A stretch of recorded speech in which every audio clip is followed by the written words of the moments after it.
Okay, so another thing about the forces, I mention them a lot in my book, The 8,000 Forces of Boxwood Genesis.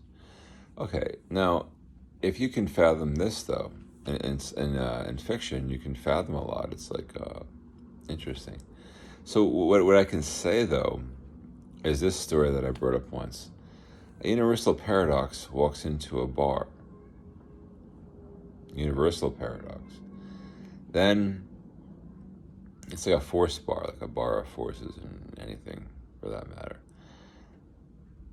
And then meets a woman that he only cares about and finds that woman.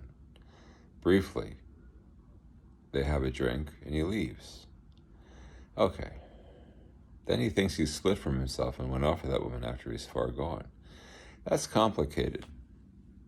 He's against himself throughout time. A universal paradox is dangerous.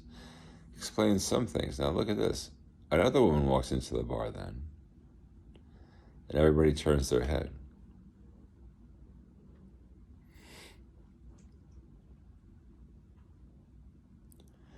What does that mean to the universal paradox that doesn't really know that?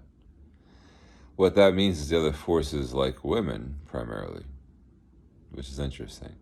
But what I can say, though, is no one turned their head when he did walk into the bar, the universal paradox. They didn't care about him. He's like some idiot that they didn't care about. Not many heads did turn, you know what I mean, like turn around to look at him. So what happens, though, is that the woman didn't care too much about him either, necessarily. Didn't care not less about him, though.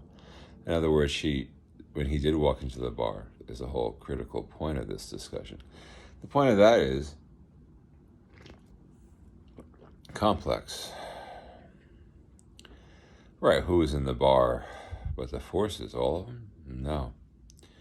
In fact, at the time when he walked into the bar, I'll say this, there was not one force in the bar. And he just cared about meeting a woman that he happened to have found.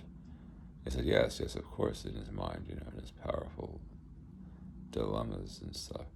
The oddest thing about the universe is you can't fathom any particular point in space and time, is what I'm saying. What that means in a way is when space is endless,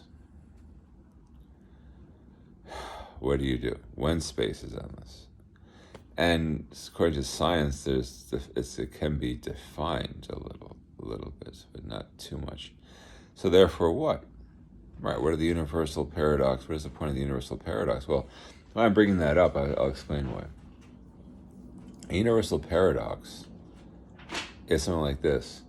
Why are we here? None of us know why we exist. It's complicated. But what I'm saying, though, is the paradox is further away now, too. It went further out. And I said before, a paradox can create a universe. And he's against himself forever.